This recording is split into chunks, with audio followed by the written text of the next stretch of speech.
The following podcast has been brought to you by Banter Club.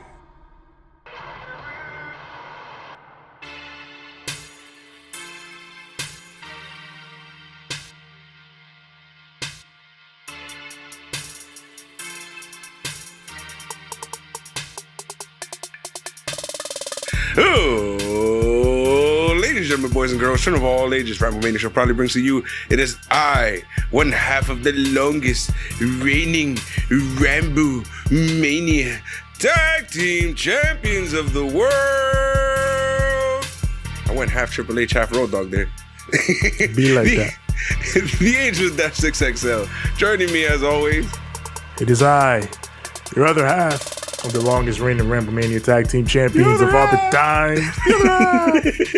And your current, reigning, defending, undisputed Ramblemania champion of the world. TJ the Great. TJ. Why did I go Batista theme? I don't. We walk for miles inside this pit of danger here on the Banter Club, a place where no one can follow us. But of course, you should follow us. You should attempt to at least follow us. Yes, you should follow us. It's not that hard. We just be talking shit. But tonight, this is AEW Dynamite on the TBS, or, you know, as I call it, the Hoes Network. I got hoes. You know we got them hoes in all them different area codes. Some hoes in this house. There's some hoes in this house, some hoes in that house. I'm watching basketball, don't mind me. But of course, we are here to discuss AEW Dynamite. And before we discuss AEW Dynamite, we talk about the news out and around the world of the pro wrestling. And it's been an eventful week. It's been a very eventful week. So let's just jump right to the things. Let's just jump right to the situations. Let's start where there always seems to be some wild shit going on over at the WWE, the biggest company in town. Yep, that's why you know what this is. Left. You know what this is. Sasha Banks and Naomi. So I assume everyone has heard by this point. I assume it's been discussed up and down in all the wrestling fan circles. But let's go over it one more time. Monday evening, Sasha Banks and Naomi were set to be part of a six-pack challenge on Monday Night Raw to determine a contender for the women's title at Hell in a Cell. You know that crusty hoe Helena coming around. So they getting ready for that. Sasha and Naomi took issue with the creative. They spoke to Vince about it. But ultimately, the plans were set and the plans weren't changing. So Sasha and Naomi go to Johnny Ace's office, put their belts on the table, and they walk. And then the show goes on, and Vince feeds a line to Corey Graves about them summarily and unprofessionally walking out, quote unquote. And then WWE released a statement, which reads as following.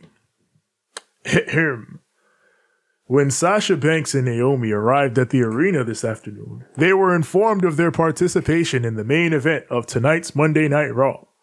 During the broadcast, they walked into WWE Head of Talent Relations John Laurinaitis' office with their suitcases in hand, placed their tag team championship belts on the desk, and walked out.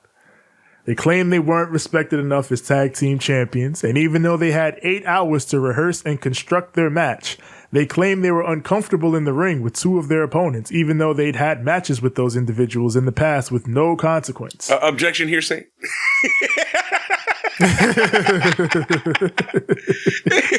Sustained. Monday Night Raw is a scripted live TV show whose characters are expected to perform the requirements of their contract. We regret we were unable to deliver as advertised tonight's main event.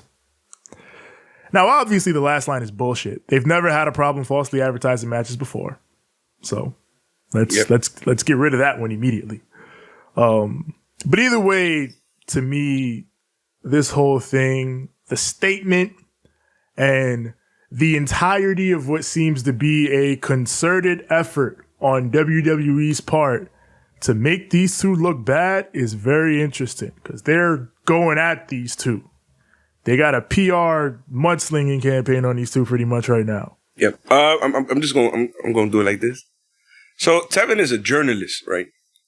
I am a media guy, which means Adele, I wish you worked for us because you would be over here singing. Well, you will one day. One day you will do a version of Rumor Has It, specifically for the show. You will see. It will happen. I am putting it out there in the universe. I'm putting it into existence. Adele will one day make a version of Rumor Has It for the show.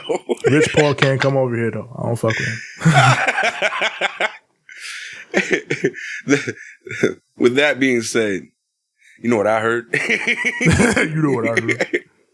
I heard there's some people in the locker room I heard talking shit and being like, you know, oh, they're looking at them as some type of mark. But I think that's them. I think that's the E putting that out there. Because if you look at Twitter, I disagree. There's people that support them. There's people who, and it's like we've talked about before with that type of stuff. When people are told things from within the locker room, people are gonna have their own perspective. So if someone is told that, well, there's not a lot of sympathy for them backstage, they were told that by someone backstage in WWE. Now, does that necessarily mean that no one has sympathy for them? Or does that just mean that one person that they talk to has no sympathy for them and they're projecting it on everyone else? We don't know. And then another part of the rumors is no one is really talking about Naomi. Yeah, that's the thing. Nobody's really talking about Naomi in this. All the talk is about Sasha because this is not the first time Sasha has clashed with them over creative. But apparently, Jim Uso is definitely defending his wife. With Naomi, it's like, well, she's married to Jimmy Uso, who is family of Roman Reigns, and they ain't gonna piss off Roman Reigns. So, depending on whatever Roman thinks about this, that could impact the situation. There's a lot of moving parts within it. For me, like I said, this whole thing is interesting because they didn't have this type of smoke for Toni Storm when she walked. Nope. So it's like, why make this statement? Because Fightful came out and said that Sasha and Naomi didn't have a problem working with anybody in that match. Their issue was the booking of the tag team titles. Division, period. Yeah, like they wanted to do stuff with the tag titles, and basically what was happening was WWE was like, we're going to put each of you against the champion, the singles champion. Like, I think Naomi was supposed to face Bianca and Sasha was supposed to face Ronda. And they were going to face them both at Helena. And then there would just be nothing for the tag titles. So their issue was, what about the tag titles? Why are we tag champions if we fucking wrestling the singles champions? Yep. What about ours? So, I mean, they could have said nothing. Absolutely nothing here.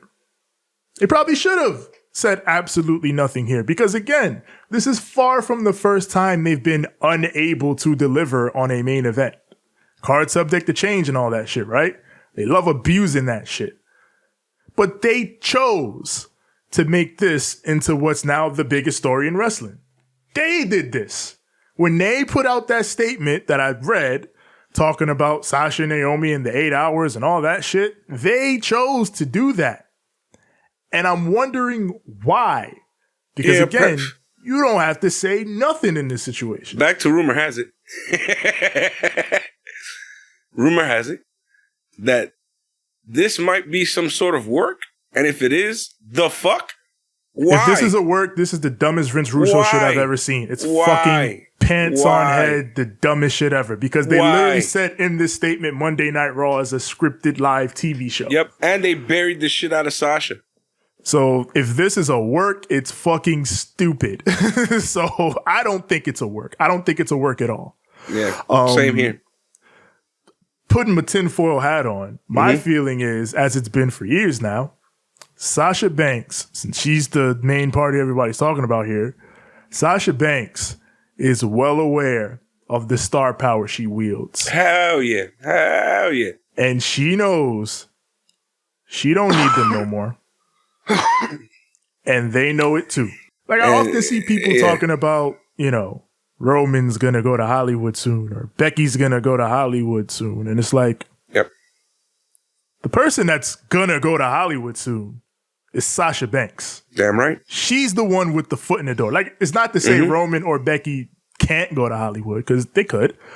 But I mean, in terms of, like, when it comes to that jump is going to take a lot of work, and it's going to take a decent amount of time. Like, Rock didn't go straight from WWE to Hollywood. He had to work and grind. Yep. Batista had to work and grind. Cena had to work and grind. So when it comes to that transition is going to take, it's going to take its time for it to pop off. So if Roman were to go, it would take time. Yep. Roman's not going to be in a fucking Marvel movie next year. No. But Sasha, she's the closest. Yep. She's the closest. Other than Bad Bunny. Yeah, well.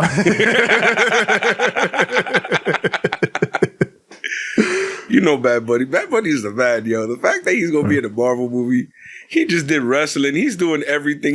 Yo, God bless that man. That dude, he just does. He's Snoop Dogg. Snoop Dogg took all the jobs, and Bad Bunny was like, I like that. I'm going to take all the other jobs. Yep. Not even, because he did it. He did a few jobs that fucking Snoop did. Yeah, Snoop was his reference. Like, hey, this my nephew. He good. And if you notice, ever since that Corona commercial, they did it together. Yeah. They don't play. But I mean, this whole Sasha shit is crazy. Who knows what comes out of it? Who knows what's in the future for them? All I'm gonna say is, like I said at the end of this, she knows the star power she wields, and I'm sure she's leveraging that in some way. So good for her. Good for them. Yep. I mean, for Sasha, for people who are like so, you know, decisive on which side they're picking. I'm not picking a side. I feel like I remember what happened when Austin left. You feel me? And it was almost to the day of the anniversary. So I'm over here like, man, you do what's best for you. If you gotta go cool down, you go cool down. But at the same time, just know you got coworkers and shit who kind of depend on you doing shit. So it's here and there. It's up to you, really. Man, the only person that I would kind of be like, man, you kind of could have waited was Jeff Hardy, because he left in the middle of a match. Yeah. he took the heat and was like, all right, I'm out. That one was crazy. I was like, all right, whoa, Jeff. That's why they thought he was drunk, bro. Yeah, they was like, what the hell? But that one was crazy. But everything else, you heard what he said, though, right? Yeah, he was just like, I just wasn't. It wasn't him. It wasn't like, literally, there was something in his heart and in his mind that was just like, fuck this shit. Yeah, he just was like, man, I gotta go. And he went. So whatever. I ain't mad at him. Jeff, I ain't mad at him. I'm just saying that was kind of crazy that he just left right in the middle of a match. To be honest, as one of those guys who's like an artist, that's when you would leave. That's when you leave when you're pissed and you can't take it anymore. I'm just saying, like, shit. That's at least with Sasha and Naomi, they went to Vince. They tried to fix it. They couldn't fix it, so they just left. So yeah. Nah, Jeff is a gangster, bro. He did it the way I would have done it. I would have been, and I'll tell people straight up, it was the heat of the moment. I was fucking furious. I said, I gotta go do what I gotta go do. Fuck y'all. And if anybody taking some type of way, that's on you. I had to do what's best for me at the moment. It is what it is. Yep. But let's move on. Mm-hmm. Let's talk about the former authors of pain. Hell yeah, aren't they doing a gimmick? These men have built a promotion called Wrestling Entertainment Series. And they got a card for June 4th. And it is quite the card. Let me run this down real quick. You got the homie Dirty Dango, former Fandango, versus Levis Valenzuela Jr., the former No Way Jose. Yep. The Dancing Boys. Yes. Mike Bennett versus Biff Busick, which... Gold. Yeah, shout out to that. I fuck with that. Dean Mutadi, the former Mojo Rawley, versus Lindsay Dorado. Clean. Yeah. A lot of NXT stuff going on here. Madison Rayne and Tenille Dashwood versus Deonna Purrazzo and Chelsea Green. This is literally an Impact match. What the hell? This is literally an Impact match. Fire! So I don't know how they booked an Impact match on this, but shout out to them. Yo, shout out to them for booking this well. Yeah, this is not a bad card, if I'm honest. It's kind of weird, but it's not bad. That's a fun show. Are they gonna get some fucking CYN niggas in there?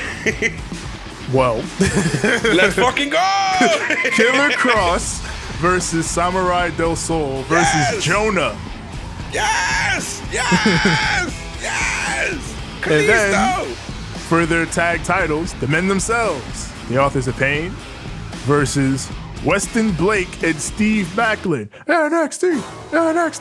Are you telling me they're really going with the forgotten motherfuckers? The Forgotten Sons and the Authors of Pain? What the hell? This is NXT. Yo, them motherfuckers like... We got black and gold for you right here. Yeah, you like that black and gold shit? We got that. You like that black and gold? We got some of that.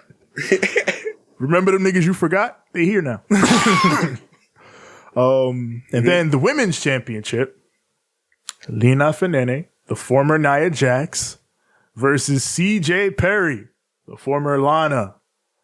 If Nia Jax does amazingly in this match, I hope WWE. She does, because fuck WWE. Because CJ must really love her to take what seems to be her first match in months. She's gonna. Oh, couldn't be me. Couldn't be me. You gonna get run over by a train, mama. Tamina, and then the main event. Not Tamina. Fucking Nia Jax is a tough motherfucker. I don't know. Hopefully it goes well. And then the main event, World Championship. Adam Scherr, the former Braun Strowman, control your narrative zone. The CYN OG. Versus Alistair Overeem. Yes, that Alistair Overeem. The one that fought Brock Lesnar and kicked him in the stomach so hard he woke up in WWE. That Alistair Overeem. So that dude wants shit on pro wrestling, and here he is, pro wrestling. Let me say something right quick. For all y'all, for all athletes, period. Don't shit on WWE. That might end up your fucking job. Don't shit on wrestling. That might end up your fucking job. Like, all you motherfuckers will be talking all that shit, you're gonna look really silly when you show up on one of them shits. Yeah, when you can't play the game or, fight at a high level anymore, at the highest level anymore, and you need that money to keep coming in, pro wrestling. That's how it's been for decades. NFL players, NBA players, MMA fighters. as Ken Shamrock. Yeah, you could have a whole second prosperous career in pro wrestling. As Kane. Well, yeah. You trying? Let's pray. Man, let that man go, man. Let that man go. Yeah, hopefully. Let that man go. Let him go. Free Kane. Free Kane. I'm going did they release him? I didn't see. I just know that everybody was crying about it because they were like, fucking the guys who were trying to do shit were actually, or who did shit. I don't know. I wasn't there. I thought I heard that they released him. They released those guys way quicker than they did him. So that's the fucked up situation. Yeah, I'm sure they would wait on that because he does have name value, but I don't know. Let's see. But yeah, that card is interesting to say the least. The commentary team for this, Matthew Raywoltz, the former Aiden English, and Jonathan Coachman. The coach? No beef with Raywoltz, but Coach, good luck to him. Good luck to him. The coach? I wish them luck. That's weird, I'd have to coach on interviews, but... That's why I'm like, the coach? Yeah, I'd have to put the coach on interviews. Okay. Yeah, not commentary. But they made their choice. I need this song, though.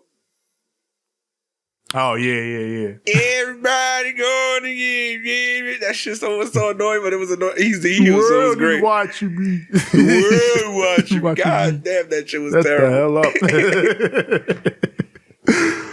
And then that beat, shout out to the former authors of Pain. They making moves. Like I said, interesting card. They doing a good thing. Yeah, giving people work. Hopefully they do well. Now, WWE Chief Brand Officer Stephanie McMahon. She is stepping away from WWE to tend to family. She tweeted out earlier today that she's going to give up most of her WWE duties as she, steps away to deal with her family and stuff.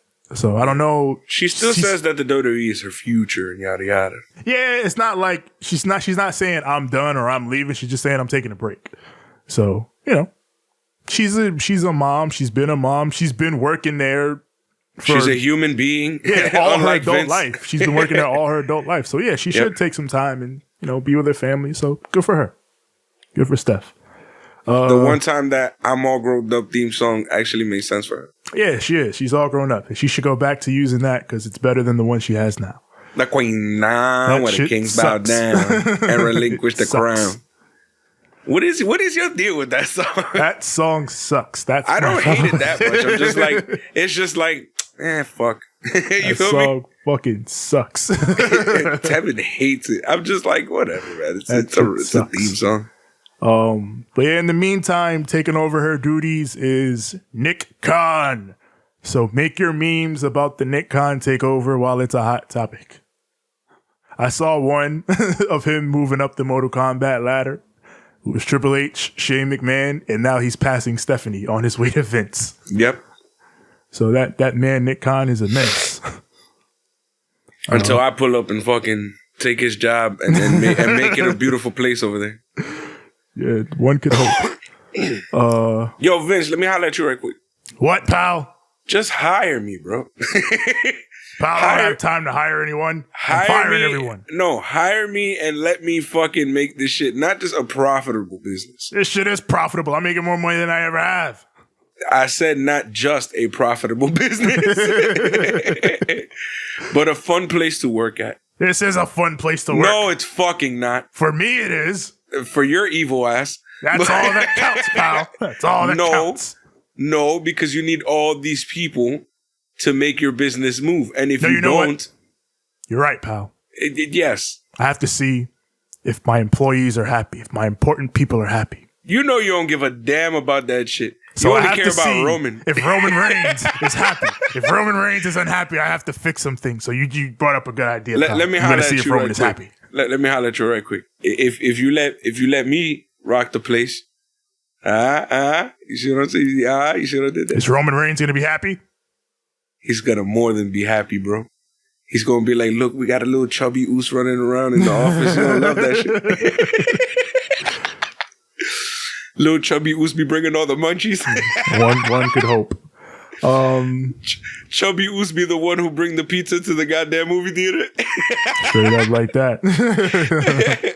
That shit was alright though. I'm not even gonna lie to you. It was a little salty. Yeah.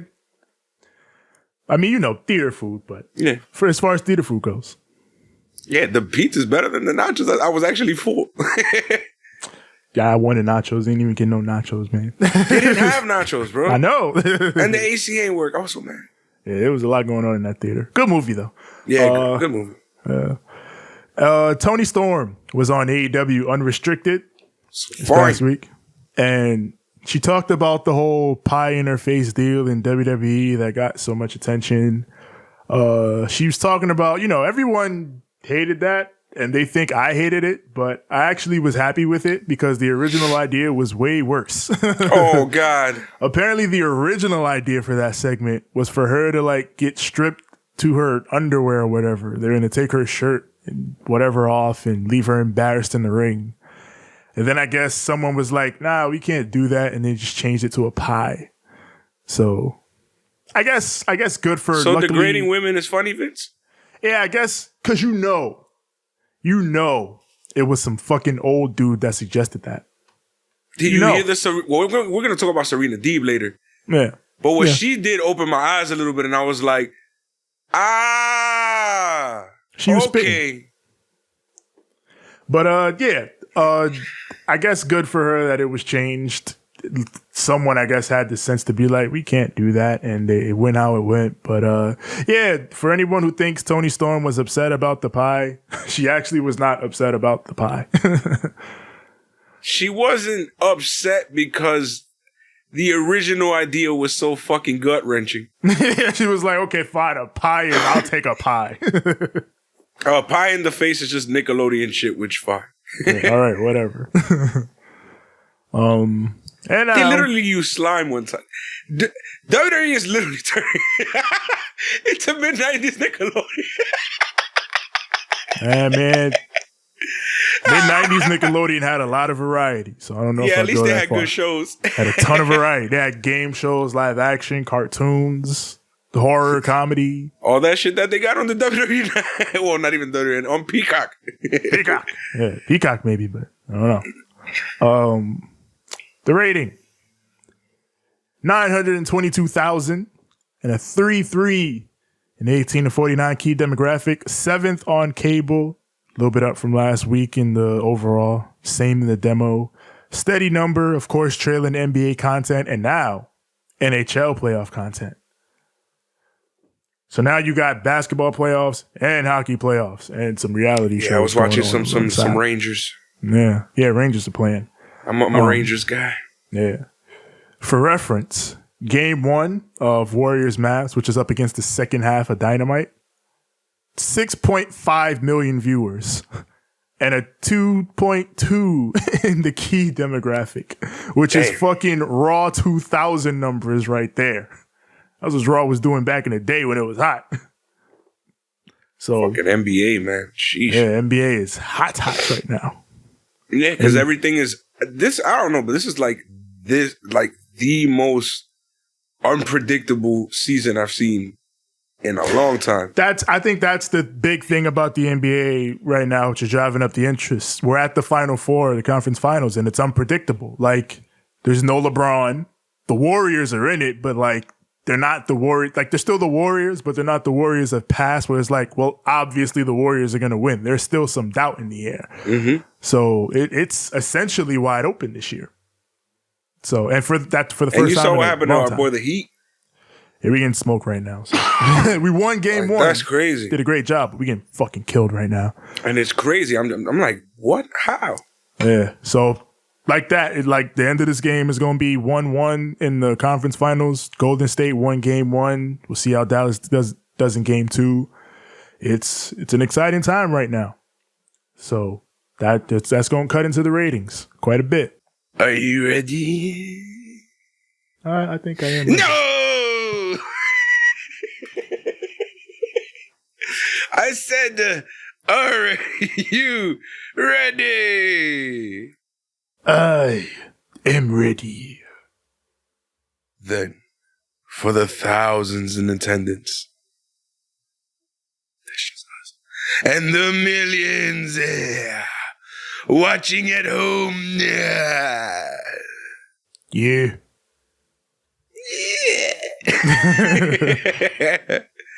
It's time to light the fuse.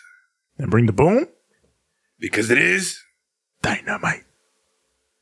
Now, with that being said, let's get ready to banter. AEW Dynamite from Houston, Texas. We open this thing up with the Owen Hart tournament, round 1, Samoa Joe versus the Joker. Oh, shit. And what a Joker. The popular rumor for this was Johnny Gargano. Yes. And it was a Johnny. And it was a Johnny Wrestling. And it was a Johnny Wrestling, but it was not that Johnny Wrestling. No. It was John Hennigan, who, of course, bases his last name around wherever he works. Yep. So, of course, he's in anything Mexican, it's Johnny Mundo. Johnny Mundo, Johnny Impact, so on and so forth. Yep. And here he is Johnny Elite. So the crowd popped, and I'm sure a lot of people in the crowd thought when they saw Johnny Elite that it was Johnny Gargano. But then, Johnny Elite comes out, and the crowd is like, oh, no, that's the other Johnny. Okay, that guy's cool, too. And he still gets a good reaction. Now, I told you I was going to talk about entrances. Bro, they did the slow-mo on this motherfucker. I love that shit. Yeah, they gave the slow-mo. I was hyped. I was so happy. This man said, and I didn't even hear his current theme song in my head. I just heard, too much wasted time and I won't waste no more. They should buy that shit. Tony should be like, how much for this, Vince? Give me this shit. Nah, bro, they should get an actual song from The Doors. Yeah, they should. That'd be crazy. Probably expensive, but it'd be crazy. Vince would be like, you actually using the Morrison gimmick, you motherfucker. You son of a bitch. Tony got over here like, I can do Johnny Morrison better than you can. Want to sell me his name? So yeah, here we go. Samoa Joe versus Johnny Elite. Joe hits him with a big chop, backs him down to the corner. Then Johnny comes back, sends Joe outside, follows with a fucking side somersault. What the fuck? Beautiful. He's already doing crazy shit. Jim Ross is loving it. Yeah. JR was like, this young man is very talented. I've watched this man from day one. That's probably why, because he's known Johnny for a long time. Yep. So he's like, oh, this kid, man. This guy's great. You know, to Jim Ross, everyone's a kid. Yeah, this kid. I watched this kid from when he was an actual kid, and now he's an adult, but he's still a kid to me. He's great. But by the way, the commentary did not let you forget that his name is now Johnny Elite. Yes, Johnny Elite. They did not reference him as anything else but as Johnny Elite the entire time. They didn't say he or look what he... Johnny Elite the entire time. They trying to hammer that bitch home. They wanted you to know, this man is Johnny Elite.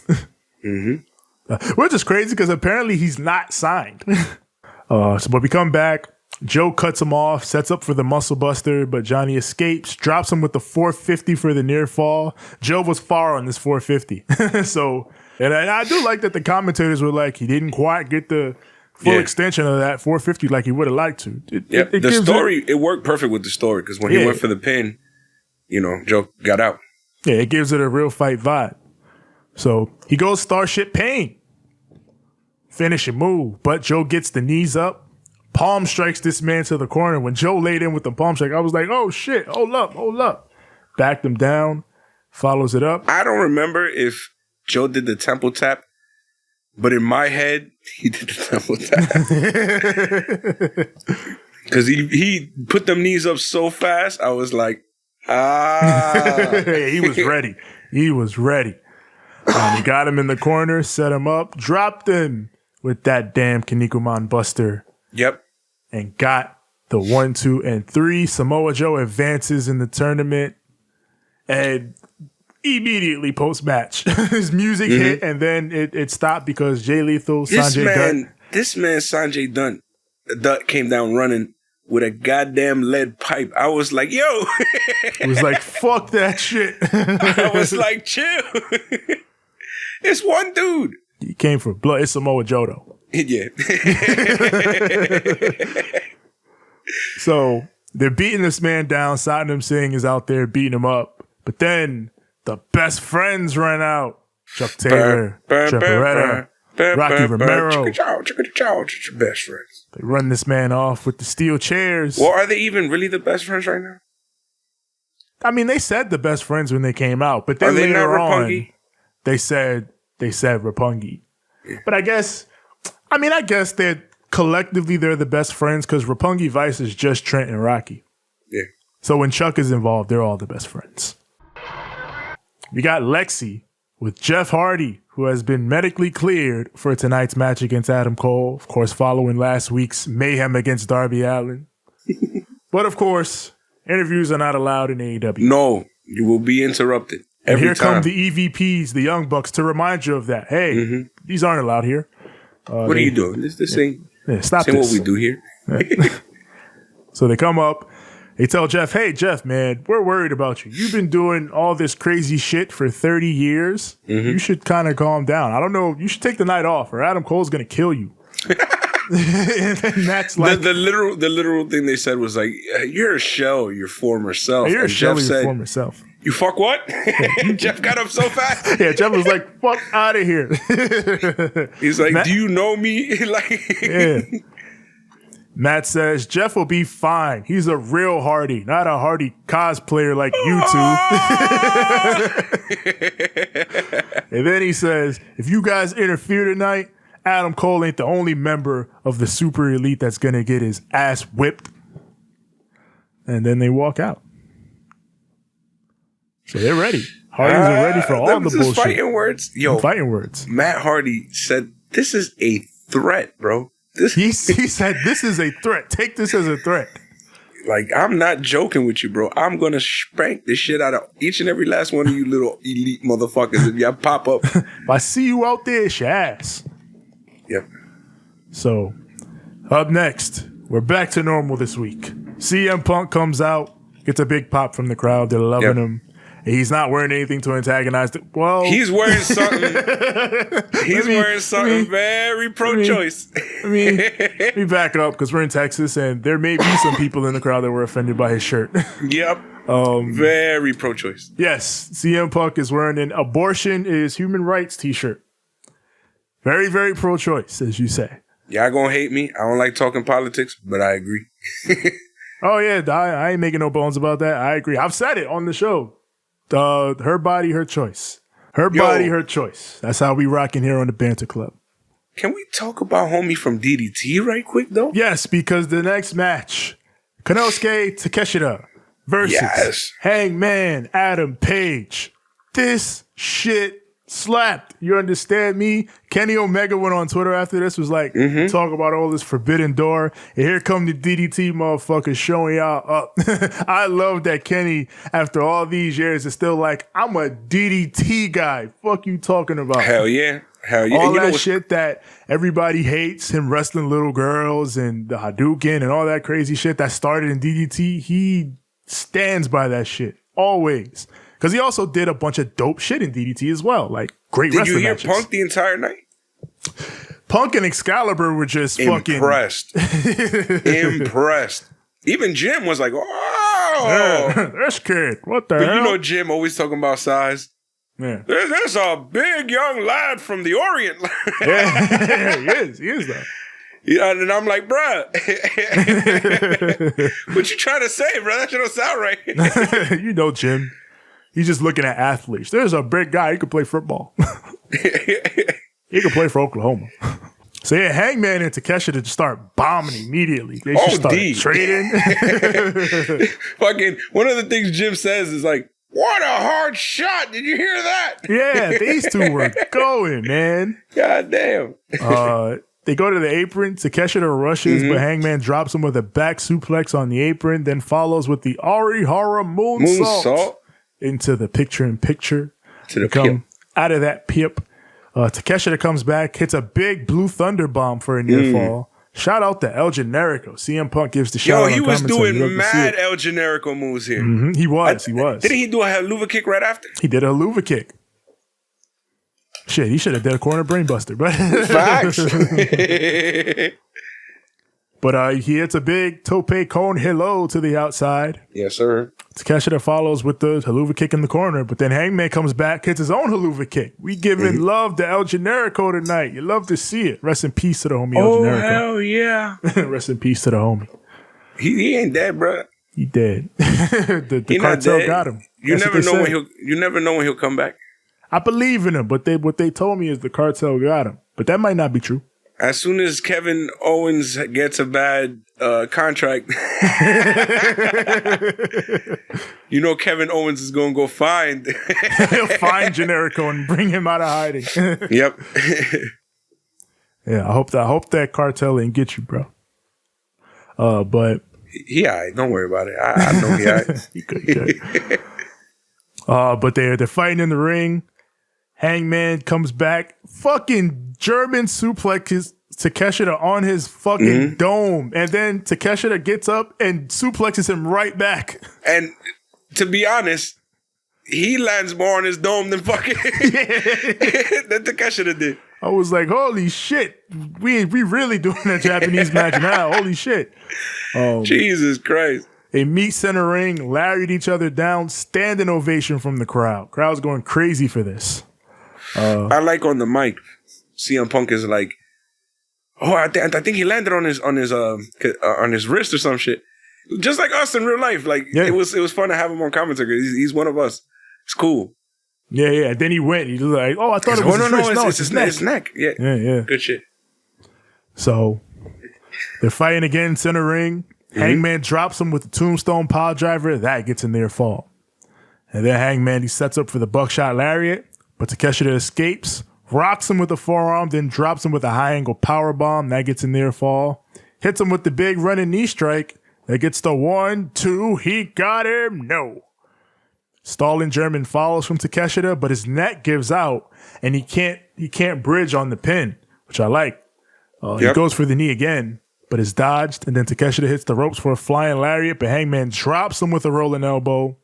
He goes up top, but Takeshita knocks him off. Hangman follows with a big lariat in the ring, then goes to the apron, hits the buckshot lariat for the 1. No, he hits the buckshot, and then he lifts him up. Yeah. For the go-to sleeper. And gets the 1, 2, and 3. I love Punk after this. I'm in his head. Most people, they get upset when you use their finish. Not me, because I got him exactly where I want him. And I stole that finish anyway. You stole the fuck Kenta. Which to me, I'm still like, yo, why won't y'all have that match, bro? Fuck. They got to do it, man. They got to fucking do it. They don't play with me.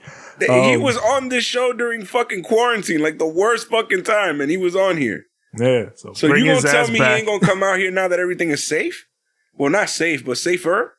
Yeah. Bring his ass back, and then him and Punk can have at it. Yep.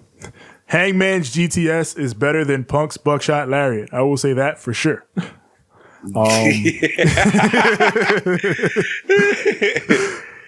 Excellent match, though. Excellent match. Put Takeshita on the map as a fucking great young up-and-comer and showcase that Hangman, once again, is the fucking ace of AEW. Oh, ace!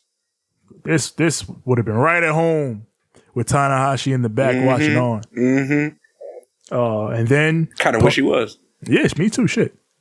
He will be soon enough. Hangman and Punk stare each other down from ramp to ring following the match. And we see the crowd going back and forth between the two. Like, you got the sections that are loudly cheering for Punk and booing Hangman and vice versa. But it's loud. It's loud. I think that's Rock the key. versus Austin vibes. Yeah. Like the crowd, people are choosing their sides and they're planting their flags. Just one. So I like it. The feud's heating up. It's heating up. I like the angle that Punk's going with. I'm in his head. He was saying during the match, like, he's the anxious millennial cowboy. I see that creeping out of him. I'm going to work on it. And, they're telling a solid story between these two. Punk was like, I'm out here scouting, a whole bunch of good shit like that. Yeah. I liked all this. Fuego del Sol. He still wants smoke with the House of Black. I don't understand. This man, he looking for a death wish. But I guess now this introduces some fun to this. Yes, because he's like, I'm going to still take you on, House of Black, but I'm not alone. And then the Dark Orders, Evil Uno, and 10, Preston Vance, they step in. And they're like, we got Fuego's back this Friday on Rampage, House of Black. And it's set. 6-man tag. Swerve, Strickland, and Keith Lee versus the Workhorsemen, Anthony Henry and J.D. Drake. I like this the way they did this entrance. This entrance was cool. He comes out, Swerve comes out, and then they started off with his, and then they pause it at just the right time. And then Keith Lee's theme comes out. I can bring that fire. Yes, that shit works. God. These two got so much charisma together. It's fucking fantastic. And it they're pushing them because they basically murk these dudes. They murk the Workhorsemen. Well, they said before the match that, this would make them the number 5 seed. Yes. So they went in with the intent to kill, and they killed. Keith Lee leapfrogs into the ring with a crossbody. That should look crazy. He's fucking squashed J.D. Drake. Hell yeah. And then he pounced Anthony Henry into oblivion. I like Jim Ross putting over JD Drake too. Yeah. He was like, he's solid. He's very, very solid.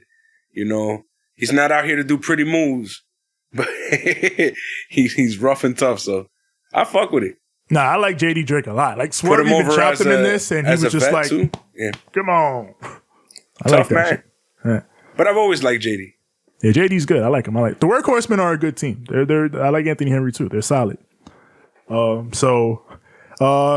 They set him up in the corner for this fucking crazy power bomb double stomp combo. They're calling it the Fall from Glory, which is a cool name. God, that's a dope ass name. Yeah, and that gets the win for these guys. I love the way. Did you peep Swerve doing the gimmick before he landed on this man? What? Where he goes like, goodbye. Oh yeah, you done. Night night. Like it's a wrap for you. You out of here. And poor Anthony Henry was out of here. Mm-hmm. Fucking Excalibur at the end accidentally calls JR Taz. Probably because he's used to calling Swerve and Keith Lee matches on either Dark or Rampage when Taz is next to him. Yep. And Excalibur's like, oh, my mistake. I'm sorry. and JR is just like, oh, no, it's fine. The internet's not going to bother you about it, but they'll bother me about it. And then he just starts impersonating Taz. Yep. He's like, it's FTW, brother. I'm like, what the hell? I love him. Yo, when JR decides, I'm going to just crack some jokes real quick. Post-match, they get the mic. Keith Lee has good news. We are now a top 5 ranked tag team, which means we're coming for those tag team titles. But that brings out another top 5 tag team, Powerhouse Hobbs and Absolute Ricky Starks. The way they did this, Powerhouse. I was like, yo! That was fire. I'm loving the way y'all doing these entrances today. I don't know what y'all doing, but I like it. Keep going. Fuck with all of it. Starks is offended that you guys think you deserve a shot at the title, considering I beat Jungle Boy last week and I already beat y'all asses. And then Swerve is like, man, you out here looking like a bar of soap with a pearl necklace disrespecting the game. You know what that reminded me of, by the way, when I was watching it? You know that guy who be online talking about, yo, don't ever come up to you disrespecting looking like so on and so forth. Yeah, yeah. Swerve is not playing. He's like, you come out here looking like a bar of soap. Get out of here. Don't ever come out here disrespecting me looking like a bar of soap. I'm not gonna lie though, that fit was very fashionable. Yeah, I like the fit. I still like the fit. It's clean. It's a nice spring color with the pastels and the gray. A good fit. It's a nice fit, bro. What the fuck, bro? It's a good fit. But it's not over yet. They keep going. Yeah, they're not done with the fits because fucking then Jurassic Express comes out and Kris is like, Ricky Starks, you down there looking like you about to go play golf with my grandfather. I was like, yo, why y'all doing this to Ricky? Yo, they sunned him there. Yo, Christian and Swerve was backstage like, we gonna get this. Yo, we roasted him. I know Ricky could get him back just as easily. So yep. He gonna be had them shades. He looked nice, bro. Yeah. Damn, yo. Because Ricky got bars too, so I ain't even worried. He gonna get him back. Yo, my man, don't ever come out here looking like somebody gonna go with my grandpa. So, oh God, he's like, you know what? We got all these tag teams out here. The tag team champions, we're gonna issue the challenge. How about we do a 3-way match for Double or Nothing? You guys and you guys versus these guys for the tag titles. And then how about next week? Jungle Boy wants his win back. So how about he faces you, Starks, and the guy that cost him that match, Swerve. How about we have a triple threat between you guys next week? When he says the guy that cost him the match, you see Keith Lee in the ring go, hey, now wait a minute. Yeah. Now hold on. That's not what he did. The man who cost him the match was the referee. Yeah, it was the ref. The same ref really that was in this match. We were cursing that motherfucker out. Yeah, now we OD'd on that last week. You fucking idiot. Poor man is just playing the goddamn role. Ray just played his role. That was what he was booked to do. It's Tony Khan's fault. Over here being Mark's talking about, what the fuck? Yeah, Tony Khan, why you made him do that? Where Tony, we out here. We terrible. We marks for that. You don't ever come out here trying to disrespect me with my grandma's pearl necklace. Yo, they pieced it on Ricky this week. Oh, God, man. So now we got Tony with Red Velvet and Kris Statlander. Red Velvet's like, yeah, I know we used to be cool as shit. You saved me a couple times, but I'm a baddie now, all right? So, oh, God. And Kris Statlander's like, yeah, you have changed. And then Jade walks up and is like, yeah, that's right. She's a baddie now. And then, she just needed a better leader. Yeah, she just needed a better leader. All that alien I don't bullshit. need a leader, motherfucker. I'm the leader. Yeah. That's what you should have said, Red Velvet, but all right.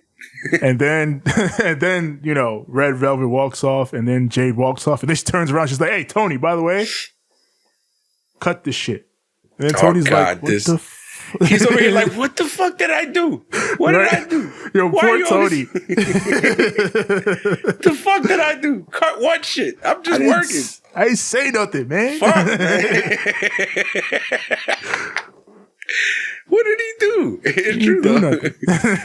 Fuck did this poor man do? God damn it. It's because he's friends with Britt Baker. Right? No, I don't like her. Like I said with Punk earlier, back to normal. MJF is here. And things are back to normal. The most despised man in all elite wrestling. Yep. Crowd's bombing him with asshole chants.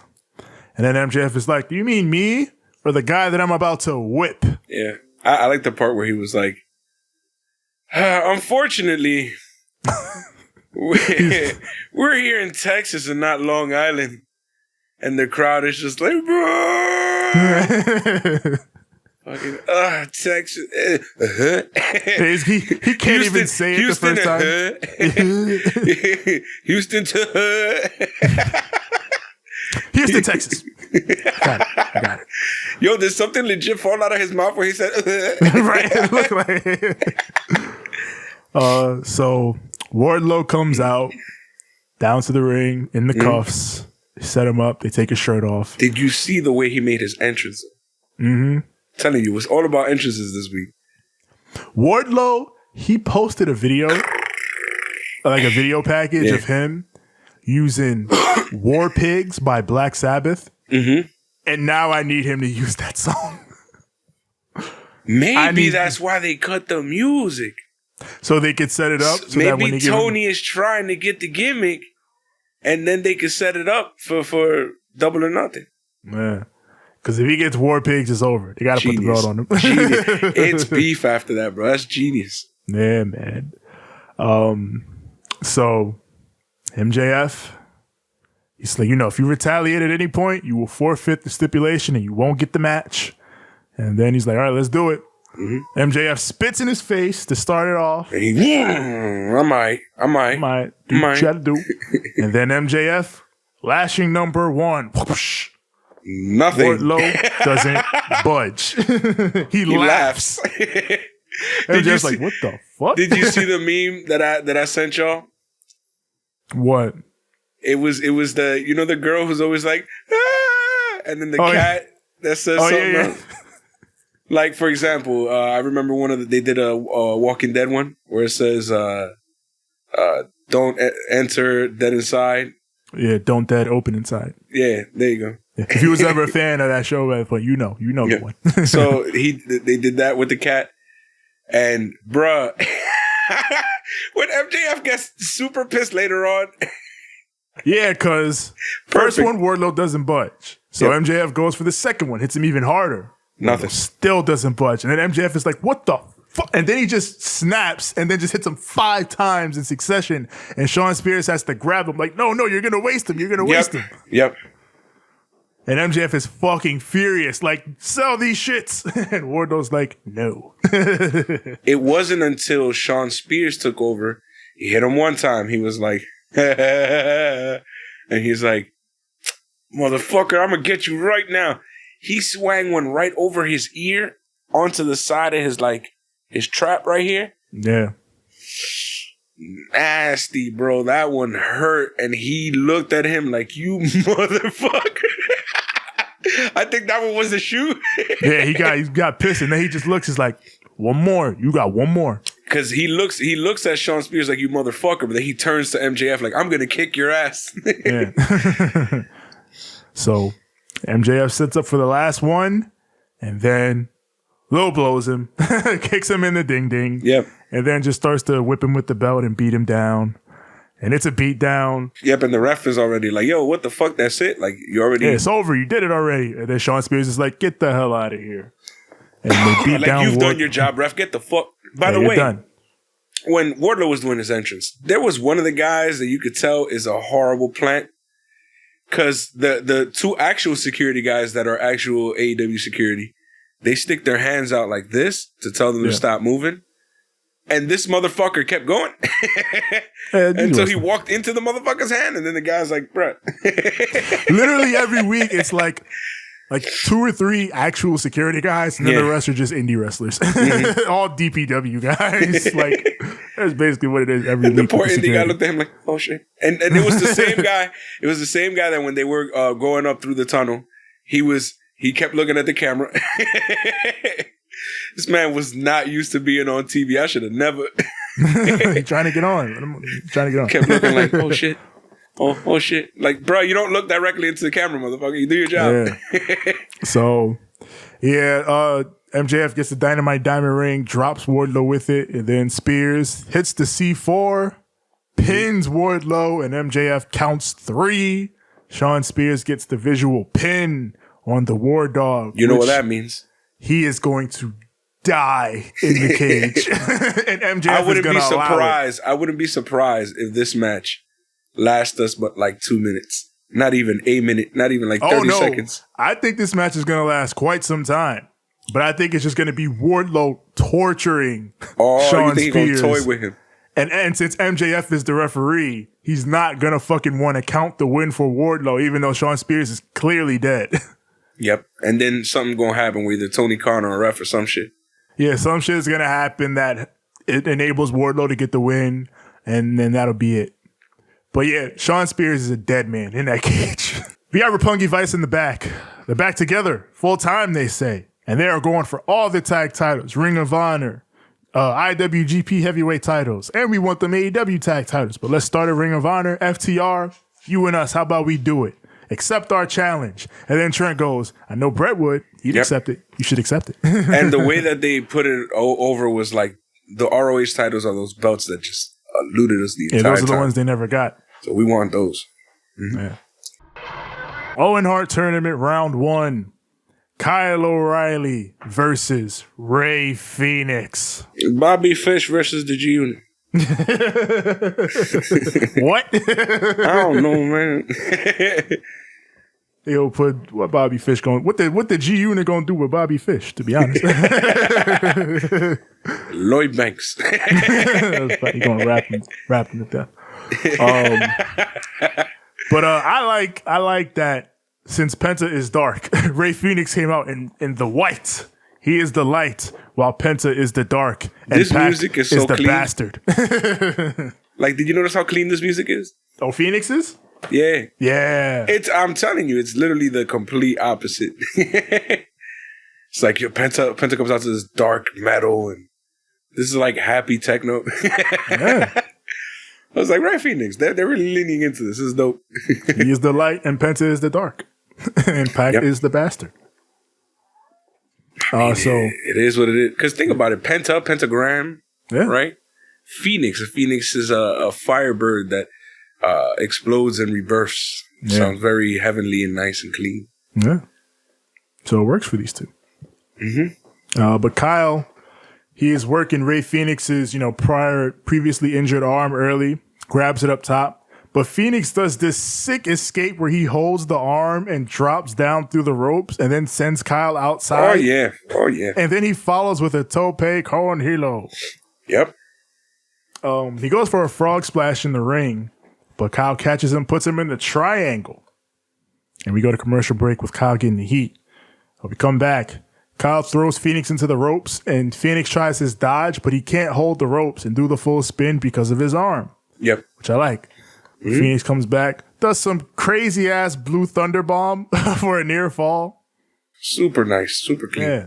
And just straight up spikes him with a Hurricane Rana for a near fall. That shit was crazy. Then Kyle comes back with a big strike combo. Fenix hits the ropes, but Kyle catches him, drops him with the butterfly suplex combo. Mm-hmm. Then they got a big strike exchange going. They collapse with a slap each center ring. Mm-hmm. And then Fenix gets a rope walk Rana to the outside. That shit looked crazy. Beast. Yeah, this man landed on the goddamn barricade. Yeah.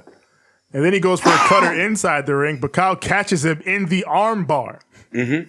So Fenix is holding it. He's holding it. He's trying to prevent the grip, but Kyle breaks it off. Is able to cinch in that arm bar. Did you see the what the fuck on his face, by the way? Ooh. When Kyle O'Reilly got that damn arm. Oh, yeah. He was like, no. No way. That was perfect. His eyes just opened up like, fuck. No. The fact that you could see his eyes through that goddamn mask and he was like, no. It was perfect. It was a great fucking transition into what ultimately ended up being the finish because Kyle locks in that arm bar and Fenix can't escape and he taps. Mm-hmm. That's why Fenix gave that face, bro. Banter, yeah. Jim Ross. I'm praising him a lot today. Beautiful. He started talking about that kick, how flush and precise it was. God, he was like, I wouldn't want to strike with Kyle O'Reilly, let me tell you. No, not that one. The one where Kyle O'Reilly was on the top rope sitting. Ray Fenix comes in and jumps up and kicks him right in the fucking jaw. Oh, that one. Yeah. Fucking beautiful. And fucking after that, bro, he was just... I don't know, man. Ray Fenix got something else in his blood, bro. Like, I love this match. Mm-hmm. And this was beautiful. This is probably one of the most beautiful matches I've seen. And like, it was art. Yeah. Like anybody who listens to this show knows these are literally two of my favorite wrestlers right here. But like, and I feel like they showed exactly why in this match. But like, I love that Kyle is able to mold anybody into his clay. He can make anybody work a Kyle O'Reilly match with him. It's a second to none ability. He's so fucking good at it. And with Fenix, like he can work Fenix, anything. He can work like Fenix is one of the best in the world. Like he might be the best in the world at pure lucha style, like crazy flippy out there moves. But it's the precision, wrestled bro. in this match. It's the precision, and he wrestled in this match. But that's something that he knows how to do. Like that's the thing with Ray Fenix, that like he can work with damn near any style you give him. He's actually like a really tremendously underrated mat wrestler. He's very good at it. Yep, his adaptability is just insane. Top tier. Mm-hmm. So like these two, the fact that Kyle was able to have such a great match with Ray Fenix, the fact that Fenix was able to show off that he can wrestle and not just fly, just a treat. I love this match. Great fucking match. And again, that no, he knew. He was like, "Probably can't be. This is it." I'm shook. I'm done. It was it. It was a wrap. It was good. Yeah. It was good. Really good. So now we got William Regal and Chris Jericho. Their confrontation. This entire thing, lol. Except for when William Regal sus, bro. This shit was, man. We don't talk about this whole thing. So yeah, of course, we got that jazz. Yeah. For over 10 weeks. The leader over 10 weeks. It's sports entertainment. Not even he didn't even say leader. He was like, we are, well, he did say the leader, but he said sports, we're the leader, sports entertainers. Sports entertainers. I'm like, what? Why you switched it up this week? Yeah. He went from sports entertainment. I was waiting for the timers so I could fuck around with him. But he said entertainers. Yeah, sports entertainers. Keeping us on our toes. Yeah, they start playing the music. Everybody's like, Judas. Yep. And then this man, Angelo Parker is like, no, cut it off. cut the pyro. Cut the pyro goes off. He's like, cut the pyro. The pyro turns off immediately. Perfect. That shit was hilarious. And Jericho, he's like, I am furious. We were attacked last week and you people all cheered. Yay! And then the crowd cheers. And then he goes to William Regal. He's like, of course that whole thing was orchestrated by you, my old friend William Regal. It's good to see you, William, you know? Because I thought you'd be dead by now, if I'm honest. Oh. He says, William Regal, you should have been one of the greatest ever, just like me, Chris Jericho, but instead you ended up a world-class addict. Says you've been fired from every company you ever worked for. And Regal in the ring is like, you right. Yo, the crowd was like, whoa, they were biting. Yeah. You've been fired from every company you worked for until you came here in AEW off the back of your proteges. And then he proceeds to not name his proteges. Yep. He talks about Santana and Ortiz, who are his proteges. Jericho's technically. Yeah, technically. But I mean, they love Regal. Yeah, they got love for Regal. Santana posted on Twitter him shaking Regal's hand. He's like, we agreed that next time he's in New York, he gonna try chopped cheese. I was like, let's go. Let's go, Santana. By the way, when I was watching that, he was like, yeah. That shit was bad funny. So it's a chopped cheese, you say, Sunshine. Chopped cheese. Yeah, they take a burger, right? And then they chop it up. And then they melt the cheese over it. Kind of like a Philly cheesesteak, but instead of steak, it's basically a beef patty that they just chopped up and, you know, put the ooey gooey delicious cheese all over it. You about to put William Regal on. You about to figure it out. You about to know. And you know me, I like my shit with bacon. Oh yeah, I love my chopped cheese with bacon. Hell yeah. Sometimes I fuck with the lettuce and the tomatoes and the onions and the green peppers. Sometimes I just be like, nah, bro, just straight up. Just give it to me like that. Up straight up. Yeah. I throw hot sauce on mine. Ooh, I do barbecue sauce. Sometimes I do the Munster cheese with the barbecue sauce and the mayo. Yeah, that's a good one. Damn, yo, the Munster cheese, bro. Anyways. Yeah. It's not a chopped cheese. I'm hungry already, bro. What the fuck, bro? I haven't eaten yet. Yeah. So, you know, he talks about Santana and Ortiz. You know, guys too dumb to realize that everything they have in AEW is because of me. Here you have Bryan Danielson. You know, you may be one of the best in the world today, Bryan, but you're a squeaky clean nerd. Which I can hear Piccolo from here. I mean, I guess, but like all Danielson has done since he's been in AEW is kill people. Yep. That's it. He's just been violent since he's been here. Something about Chris when Jericho, he goes, you don't drink, you don't smoke, blah, blah. Like, and then when he said drink, Bryan Danielson gave him that look like, I don't know about that. Yeah. I've been known to have a glass of wine here and there. Bro, Bryan Danielson drinks blood. That's all he's been drinking since he's been here. Blood. Yeah, meanwhile, Chris Jericho, are throwing fireballs at people. You're the nerd. I'm a wizard. You're a fucking wizard. He said he was a wizard. Yeah, you're a nerd. Literally right after this. Yeah, he's like, he did it again. I'll throw a fireball in your face because I'm a wizard. He keeps saying that. You've been watching too much goddamn Doctor Strange, man. Yeah, man. So, you know, Jericho's like, you get out of here, Regal. I'm going to give you one chance to just walk away, turn around, walk away and leave. Otherwise, I'll piss in your tea again. And the crowd pops like, oh, I remember that. I was watching back then. Sunshine. And this is where shit gets sus. Yeah, then Regal's like, ever since I met you, I've had to listen to that annoying voice of yours.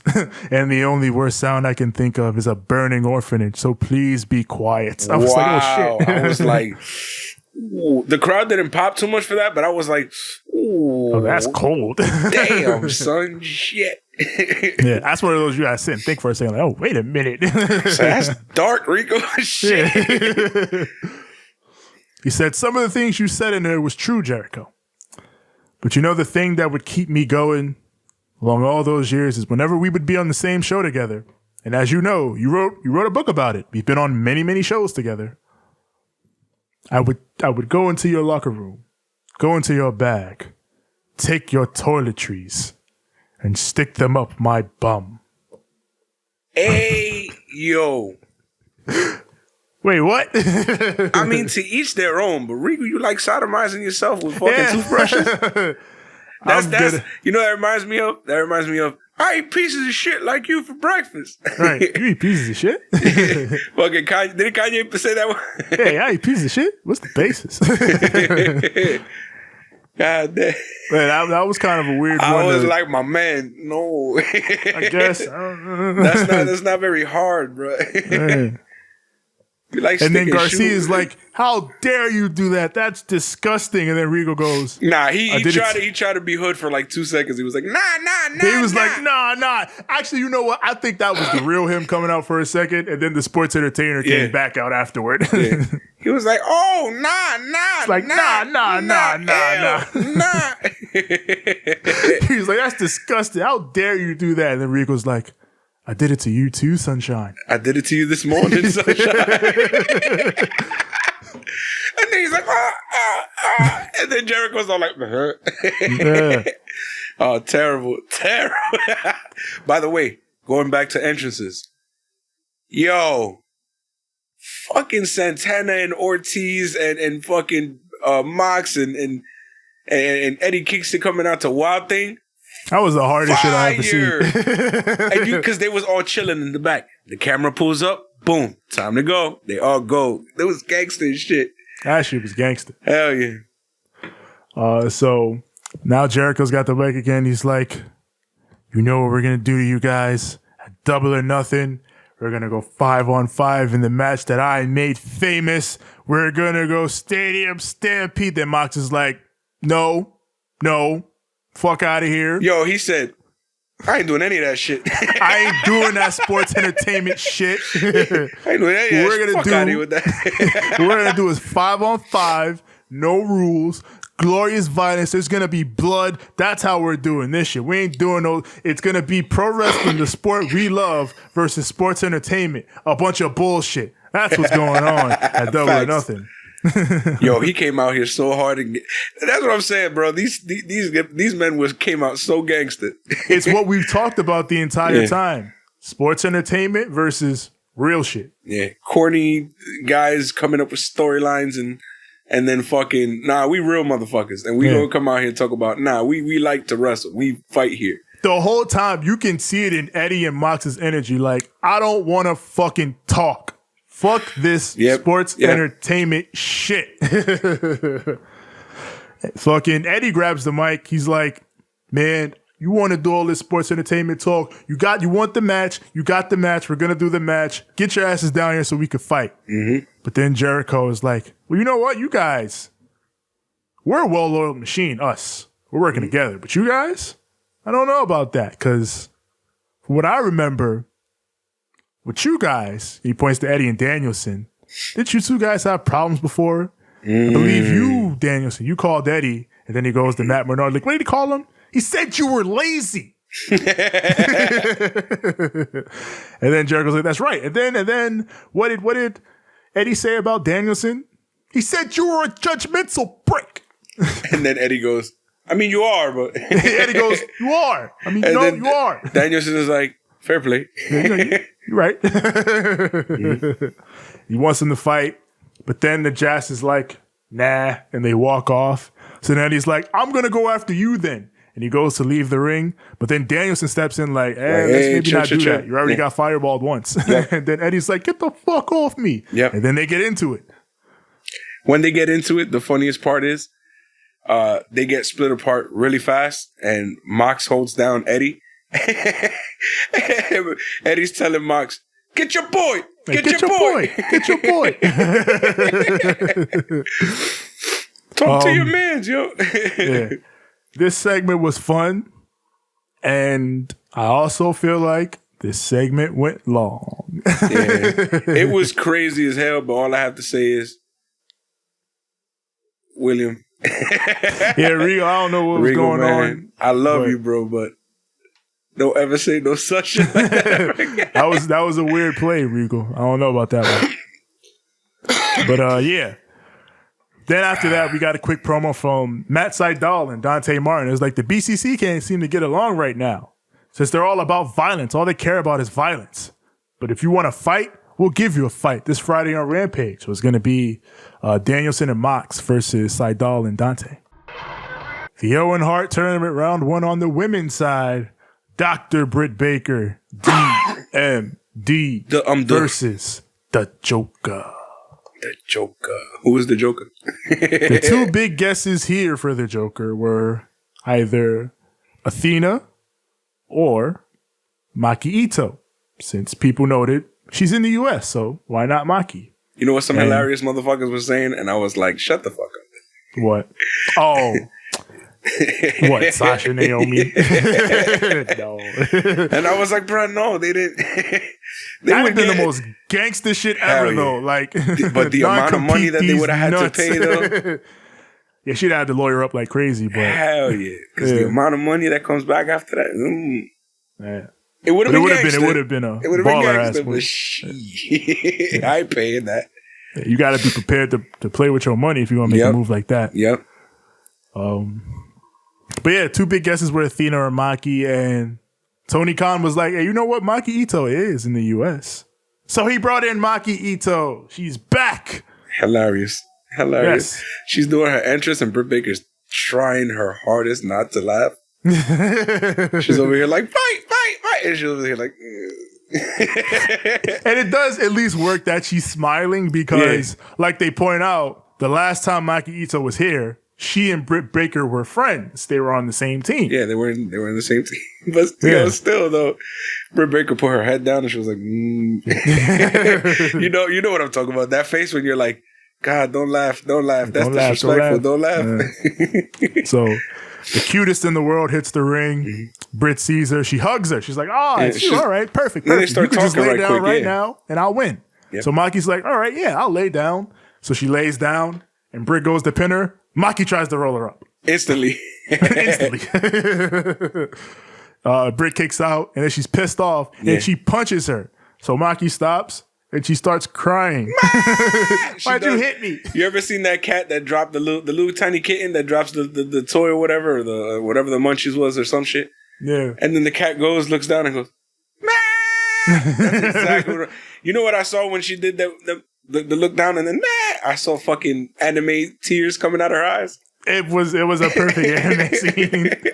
And Britt's like, what the hell? Yep. And then Maki stomps on her foot and then takes her down. She doesn't just stomp on her foot. She stomps on her foot. Fuck you. Yeah, fuck you. Jim Ross again on commentary being hilarious over here like, oh, well, that's a nice little choice gesture. That's a nice little gesture. What's wrong with her, bro? You go to Pip, you come out. Britt's got her glove on and she throws Maki in the corner, but she forgets that Maki Itoh has a really hard head. Yep. So she headbutts her in the corner. Maki just headbutts the buckle and then comes for back. Like a hot minute. That camera was fire. Yeah, they got the corner cam on her, and it just shows Maki like she thinks that hurt, and then Britt does it again, and then Maki just fires up and then just starts bashing her own head into it, and she's like, "Let's go!" She goes full warrior, full warrior. And she takes Britt down, hits the tornado DDT for a near fall. She sets up for the Kokeshi, the headbutt, but then Britt tries to dodge it, but then Maki just twirls and then moves. And then hits the Kokeshi anyway. And she hits it for a near fall. Yep.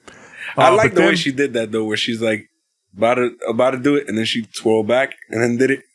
Yeah. it was smart. Because Britt dodged it earlier in the match, so Maki was ready for it this time. Yep. If you hear the crowd, and then they rev up again. Hey! So as soon as Maki hit the Kokeshi and Britt kicked out, she got up, hit her with the fucking super kick, and then put on lockjaw and then won. I was like, what? That's it. And that's when I knew, something went long. Because now they're rushing the show. Yep. Everything after this was a little rushed. Yeah. So yeah, fun match, but way rushed. So again, I get the vibe that the Regal Jericho thing went long. Post-match, Toni Storm comes out to enact the Universe Mode cutscene, and oh my God, man. She's so fucking fine. It's not right. You understand me? Even JR was like, wow, Toni looks great. She's very pretty. She's very pretty, bro. I was just like, she's so fucking fine. You know that don't make no sense. Them old school like sitcoms when you see the hot girl and you're just like, and then insert name here. Yeah. That every time I see Toni, it's just like, Toni, bitch is dreamy. So yeah, next round, Toni Storm, Britt Baker in the Owen Hart tournament. Both of the Jokers showed up and were defeated tonight. Shout out to the Joker. We got Tony Schiavone in the ring. He announces next week being the 3-week anniversary of AEW. 3-year anniversary, pardon. And he's running 3 years? Shit. Yeah. He's running it down. Where the time went, bro? I know, like, time flies. Oh. It really does seem like just yesterday, that episode of BTE with them all on their phones, like 3, 2, 1, and All Elite Wrestling. And 3 years later, here we are. Second biggest promotion in North America, maybe the world. That's crazy. That's honestly crazy. Scary how fast this shit really popped off. But you know, they're setting all that up for next week. But then Serena Deeb comes out and she's like, I am tired of hearing you talk, Tony Schiavone. And Tony's like, what the hell? My disclaimer for this whole promo is she was hella nervous. You could hear it in her voice. She kept fucking shit up and just This, again, I feel like of all the segments that were affected by the fucking time being rushed, this one was hurt the most. Cause yeah, they're all just flying through this shit, trying to, you know, get all their cues and shit. So yeah, Serena's out there. She's like, Tony, you said I can't beat Thunder Rosa. And Tony's like, I said I picked Thunder Rosa to win, but I think you can beat her. But then she's like, you said I can't beat her. I can fucking beat her. Then she calls out Dustin Rhodes. Dustin, get your ass out of here. Like, immediately. And I was like, damn, yo, what the fuck happened here? Yeah, like, what happened? And then Dustin comes out and she's like, Jim Ross might be the only one around here with some sense. Ooh. And JR on commentary is like, you're damn right. He didn't say that. But you know he felt it. In his head, he said that. You're damn right. But yeah, she cuts into Dustin. She's like, you know everything I had to go through to make it in this business. You understand of what I went through when I put silicone in my chest to satisfy some old pervert. And you understand how hard it was for women like me back then. And Dustin's That's like, the line that got me. That's the line that got me. When she said she had to put implants in her chest for WWE. Ooh. It sucks because like by this point, it's like she's getting into the groove and it's like she's spitting. And I'm like, okay, we're going somewhere. But like they got to fly through everything. So, you know, she's yelling at Dustin. And then, you know, Thunder Rosa comes out. And, you know, she's had enough. She powers down. Her and Serena are trying to go at each other, but Dustin holds her back. But then, you know, Thunder Rosa, in all the madness, elbows Dustin in the head. And Dustin falls. And Serena picks up the belt, cracks Thunder Rosa with it, and then, you know, walks off with the belt, raising it in the air. And then Dustin is over here like, don't take that. But he can't leave Thunder. So he's just like, And poor Dustin is just like, and you know, that's the segment. I didn't think this was a bad segment, but for one, it probably could have, and probably should have been like a sit down interview. Yeah.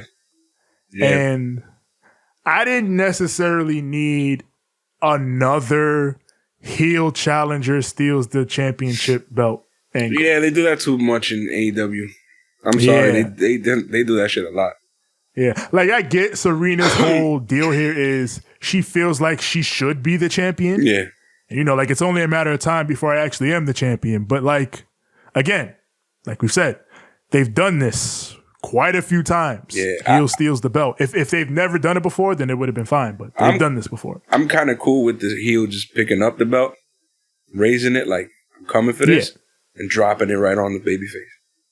Yeah. Like I wish people would do more shit like that. do Like when they different knock shit. out the champ, they drape the belt over them. Like, it's yours for now, but it's only a matter of time. But, you know, they did what they did that. And, you know, I don't know, man. I just feel like they haven't done enough with this feud to get me amped for this match. And I feel like that's a shame because I feel like it shouldn't be that hard to hype you up for a Serena Deeb Thunder Rosa match. Hell no. I feel like it shouldn't be that hard. But they're not really... It's the thing. I feel like there's no focus when it comes to the women's division, when it comes to AEW.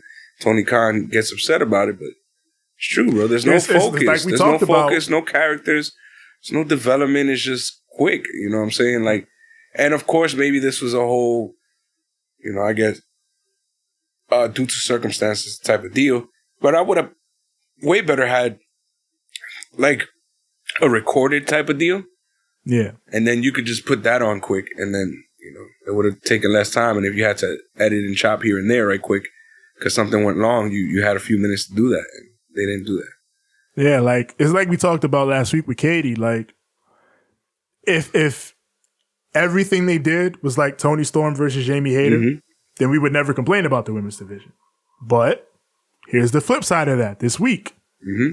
Like, where, you know, the focus isn't there. That attention to detail isn't there. Like, I feel like this feud would have just been better off with, like, Serena just killing some girls in preparation to the pay-per-view. Like, she brings back the gimmick, the challenge, and just kills some girls while Thunder Rosa is getting angry and pissed off. And then, you know, eventually they'll have a promo or two and then keep going. But, like, I feel like both of these women's strengths are more in-ring charisma than talking charisma. Yep, I agree. And they just had them cut these promos back and forth for a couple weeks. And it wasn't even like they were promos that were allowed. Like, the first one was fine, but, like, ever since then, it's just been little tiny promos to try to continue to take it forward. And I don't feel like it's been enough. Yeah. So, you know, it's a shame because these women are really talented and I feel like they should be getting more. It looks like there's been enough talk. It's time for the main event. Owen Hart Tournament Round 1. This is the final match of Round 1. Jeff Hardy versus Adam Cole, baby. And yeah, I looked at the clock. I saw we were within the 9:50 pocket. I said, ooh. And I was like, oh yeah, this is going to go quick. And they fucking speed run this match. But it was good. Speed run of this match. But it was good. It was good. It was definitely good. Don't get me wrong. It was amazing. Like, remember what I said last week with Toni Storm and Jamie Hayter? They squeezed the 15-minute match into 10. Yep. That was this match. They squeezed the 10-minute match into 5. Nice. Yeah, but it wasn't bad at all. Yep. Cole attacks him from behind. Jeff comes back. Cole gets the heat going to Pip. We come back. Jeff makes a comeback, goes for Whisper in the Wind, but Cole super kicks him out of Whisper in the Wind for a near fall. Jeff comes back, hits the Twist of Hate, which is the stunner version. Yep. And then the reverse Twist of Fate. And then he goes up for the Swanton. But Cole dodges and then lowers the boom on him for the win. That was it, but it was good. Boom, boom, boom, boom, boom, boom, boom. That's how they win. They shot. Yeah. So then post-match, Matt Hardy comes in. He wants some smoke. But then the Young Bucks run down. He doesn't really want smoke. He's protecting Jeff so that shit don't go down. Yeah. Then the Young Bucks come down. He's looking at this motherfucker like, I'll kick your ass. Yep. And then the Young Bucks run down. And they're going to go for the super kick. But the Hardys are like, what the hell y'all think y'all doing? Yep. They turn around so fast. Like, excuse me? Yeah. And the Bucks are like, oh shit, hang on. Yep. And then Adam Cole takes him out from behind. Yep. And then they look at them like it was that easy. It was that easy. That's simple. All right, let's get him. So now the Bucks and Cole, they're beating down the Hardys. But then out come Darby Allin and Sting. It's Sting. They're even in the odds. But then Red Dragon comes out to uneven those evened odds. Yep. They hit total elimination on the ramp. I love it. Total elimination on the ramp. Leaving Sting alone in the ring. And he's fighting them all off for a second. But then the Young Bucks super kick him in the shoulder. And he goes down. I don't know. He's too tall, bro. Y'all motherfuckers used to shooting on all these little short motherfuckers. Yeah, tall guy. Sting is up there, bro. You should He went down though. They got him. He did the deal. But he did it because I respect y'all kids. But he's a good guy. Just know, motherfuckers, next time I'm gonna look at both of y'all and be like, do it again. Yeah. I'm gonna do this thing no sell, and then you got to do it again. Yeah, I would have done that. And then bloop. And then Buck super kick him, and then they take a chair, wrap it around his ankle, and they Pillmanize the man. Damn it, they Pillmanized him. Why they always Pillmanize the motherfucker? Son of a bitch. This shit ain't right. Poor Brian Jr. in the back was like, no. Not my dad. Fucking having traumatizing PTSD after that. Every time somebody gets Pillmanized, Brian Pillman Jr.'s in the back like, no. He's not even watching. He just feels it. He senses it. He feels it. A disturbance in the force. No, someone, no. No. He falls to his knees. Fucking Griff and Julie are like, no, what happened? Someone's been Pillmanized. So yeah, it's chaos. Everybody, the heels are standing tall over the beaten baby faces, and then Tony just goes, "We're out of time." Yo, did you hear did you read what I sent you? I wrote it. Straight Nitro vibes. Yup. I was like, yo, that shit gave me vibes of WCW, bro. Straight Nitro vibes. Oh, I'm sorry, we're out of time. I was like, yes. Oh my god! This is how you end the fucking Dynamite. my heart. That's my heart right there. This is how you fucking end the Dynamite, bro. I was like, yes, that's what you do. Then the crowd is over here like, oh, and then the fucking fans at home are like, no, wait. Yeah. Damn, yo, that was great. That was Dynamite. Another one of those AEW Dynamites that's going swimmingly. Bunch of great matches, good segments, and then you got one long talking segment in the middle that throws off the pacing by the end. But it was good shit. Yeah, good shit. Back half wasn't terrible. They just had to rush through everything. And I will say, rushing through 2 women's segments the way they did, not a great look optics-wise. Yep. I know not their fault, yep, but not a great look. You got it? So, man, it's the same thing that I keep saying. Stop letting the women's situations, end up dying due to circumstance. Spread the motherfuckers out. Do some good shit. Have some fun. Yeah. Stop fucking shit up. yeah, man. Because, the talent is there. We're at a point where it's not even a matter of, well, they don't necessarily have TV-ready talent. They do now. They do. They have a decent amount of girls who can work on TV and have good matches and cut good promos and do good segments and all that stuff. It's just, you got to put them in the right position.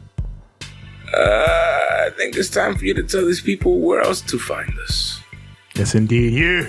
You already know where to find us. Find us on Instagram at Ramblemania Show and at Banter Club Podcast. Find us on Twitter at Ramblemania, Facebook.com/Ramblemania Show. Also find our group there, Ramblemania Show's Banter Club, where we and the other wrestlers, podcasters, everybody that we associate with post all our goings on and all that is going down.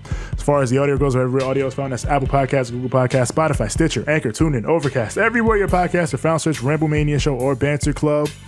Of course, give us them 5-star ratings on Spotify and Apple Tunes if you will. And the visuals, twitch.tv/Ramblemania Show. Look us up on YouTube, Ramblemania Show or Banter Club. When you get here, like the videos, click subscribe, and click the bell so that when the new content drops, it goes straight to you. And Spotify now has visuals. Of course, we on Spotify video as well. And as for me personally, find me on Instagram at TJ the Great One. That's TJ the GR, the number 8, the number 1. And find me on Twitter at TJ the Great. That's TJ the GR, the number 8. It's as simple as that. TJ the Great. You can find me on Instagram at the number 6, the letter X, the letter L. That is at 6XL. You can find me on Twitter at SIIXX ain't I great. That is that SIIXX. You're already.